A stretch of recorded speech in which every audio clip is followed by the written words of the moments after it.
يخشى الله من عباده العلماء شهد رشد اللهم صل على سيدنا ونبينا وشفينا وحبيبنا مولانا محمد صلى الله عليه وعلى آله وأصحابه وبارك وسلم الله فكر شكر যে মাওলাই করিম আপনাকে আমাকে দামি এক মাজলিসে উপস্থিত তৌফিক দান করছেন শুকরিয়া দান সবাই বলে আলহামদুলিল্লাহ।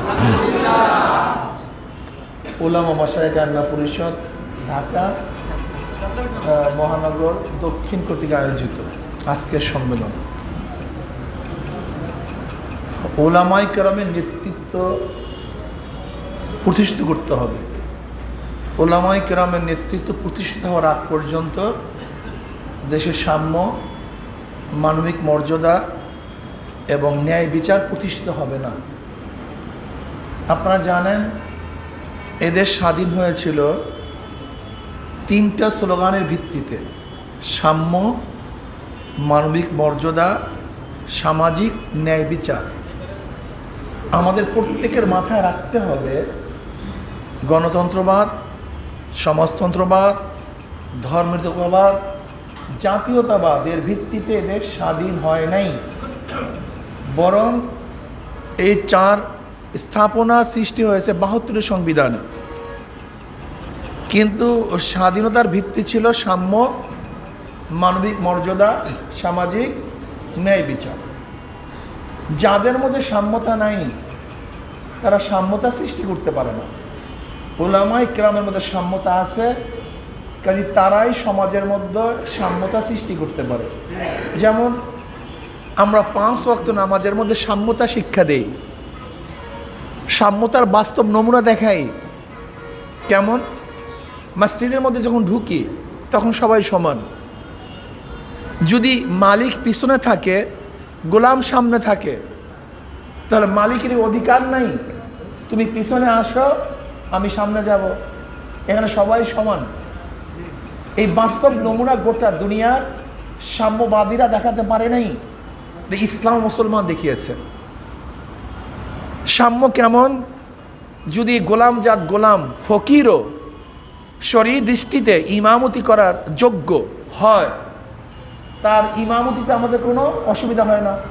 ওয়ালাউ কানা আবদান হাবশিয়া, তার মানুষ হিসাবে আমরা সবাই কি সমান। দেখেন ইসলাম যে সাম্যতা সৃষ্টি করেছে, গোটা দুনিয়ার কেউ এরকম সাম্যতা সৃষ্টি করতে পারে না। সাম্যতার প্রবক্তা বলা হয় মাওসুতুন কার্ল মার্কসকে। লেনিন যা বাস্তবায়ন করেছে রাশিয়ার মধ্যে, অথচ সেই রাশিয়ার মধ্যে প্রেসিডেন্ট যেই ঘরে ঘুমায় সেই দেশের প্রজা কি একই ঘরে ঘুমায় নাকি? রাশিয়ার প্রেসিডেন্ট যেই পোশাক পরে সেই দেশের প্রজা কি একই পোশাক পরে নাকি? রাশিয়ার প্রেসিডেন্ট যেই খানা খায় সেই দেশের প্রজারা কি একই খানা খায়? তার সাম্যতা কোথায়? বলে সাম্য, সবাই সমান, দুনিয়ার মজদুর এক হও, সবার অধিকার সমান। অথচ জনাব মুহাম্মদ রাসূলুল্লাহি সাল্লাল্লাহু আলাইহি ওয়াসাল্লামের ঘর এবং তার উম্মতের ঘর সম ছিল, বরং তার উম্মতের ঘর আরও ভালো ছিল, তার ঘর আরও খারাপ ছিল। নবী আলাইহিস সালাতু ওয়াস সালাম পোশাক তার উম্মতের পোশাক একই ছিল, আর তার চেয়ে অনেক সময় দেখা যায় তার উম্মতের পোশাক আরও ভালো ছিল। নবী আলাইহিস সালাতু ওয়াস সালাম যে খানা খেতেন, একই সাথে তার প্রজারা এবং তার উম্মতেরা একই দস্তারখানে খানা খেতেন, একই খানা খেতেন। এর নাম সাম্যতা। কাজী সাম্যতার বাস্তব প্রতীক হলো মুসলমান এবং ইসলাম। মানবিক মর্যাদা, ইসলাম যেইভাবে মানবিক মর্যাদা সৃষ্টি করেছে মানব হিসাবে, এরকম মানবিক মর্যাদা গোটা দুনিয়ার কোনো দার্শনিক বিজ্ঞানী দিতেও পারে নাই, দিতে পারবেও না, সম্ভাবও না। ছোট্ট উদাহরণ দেব। বেলাল হাফসি রাদিয়াল্লাহু তাআলা গোলামজাত গোলাম ছিলেন, অথচ ইসলাম তাকে কি মর্যাদা দান করছে? নবী আলাইহিস সালাতু ওয়াস সালাম ফরমান, কিয়ামতের ময়দানে সবাই উঠবে পায়ে হাঁটিয়া, আর বেলাল হাফসি উঠবে উটের পিঠে চড়িয়া। দেখছেন মানবিক মর্যাদার অবস্থায়? গোলামজাত গোলাম, সে মানব, কাজে তার মর্যাদা আছে। বিদায় হজের সময় নবী আলাইহিস সালাম কি বলেছেন? আজকে কে কালো, কে সাদা, কে ধনী, কে গরিব, কে কোরাইশ, কে নন কোরাইশ দেখার বিষয় নয়। সব আমার মানুষ, সব এক, অভিন্ন। এই মানবিক মর্যাদা ইসলাম প্রদান করেছে, বাস্তবে দেখিয়েছে। ওমর ইবনে খাত্তাব রাদিয়াল্লাহু তাআলা আনহু বেলাল হাবশি রাদিয়াল্লাহু তাআলা ডাকতেন সাইয়্যিদুনা বেলাল, আমাদের সর্দার বেলাল। এই মানবিক মর্যাদা, সামাজিক ন্যায় বিচার ইসলাম সৃষ্টি করেছে, বাস্তবায়ন তারাই করেছে। দুনিয়ার কেউ সামাজিক ন্যায় বিচার প্রতিষ্ঠিত করতে পারে নাই, আমরা অনেকেই জানি না। বুখারীর মধ্যে রওয়ায়াত দেখছেন, নবী আলাইহিস সালাতু ওয়াস সালাম কি বলেছেন, আমার কন্যা ফাতেমাও যদি চুরি করে আমি তার হাত কেটে দেব। সামাজিক ন্যায় বিচার। এটা কি বাদশার মেয়ে, না নবীর মেয়ে, না প্রেসিডেন্টের মেয়ে, না প্রাইম মিনিস্টারের মেয়ে, না মন্ত্রী, না এমপি, না কোনো গভর্নরের দেখার বিষয় নয়। অপরাধী সে বিচারের আওতাধীন চলে আসবে, যে অপরাধ করে নাই সে মুক্ত বাতাসে ঘুরবে। এর নাম ইসলাম।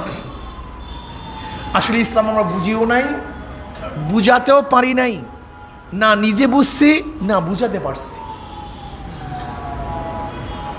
আমাকে অনেকেই প্রশ্ন করে, হুজুর ইসলাম ক্ষমতা আসলে কি হবে?